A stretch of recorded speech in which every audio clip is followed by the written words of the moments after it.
خب دتاکس واتر ما آماده شد، بریم که با هم تستش کنیم. این دتاکس واتر برای پاکسازی بدن، سیستم گوارش، کبد بسیار مناسبه. صبح وقتی از خواب بیدار شدی اول یه لیوان آب گرم رو بخور، نیم ساعت بعد از این دتاکس استفاده کن و هم به بدنت استراحت بده و هم سیستم های بدنت رو تقویتش کن. خب بریم که با هم درستش کنیم. این ترکیباتشه: نعنای تازه، جعفری، گشنیز از هر کدوم تقریبا یه مشت کوچیک، خیار تازه، آب لیمو ترش تازه و بهش تقریبا 1.5 پیمانه هم آب اضافه میکنیم.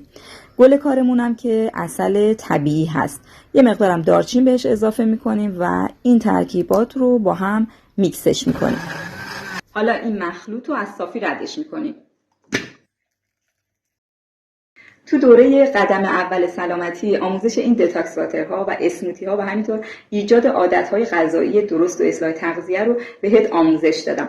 اگر دوست داری که تو این دوره شرکت کنی کافیه کلمه قدم اول رو برای من دایرکت کنی.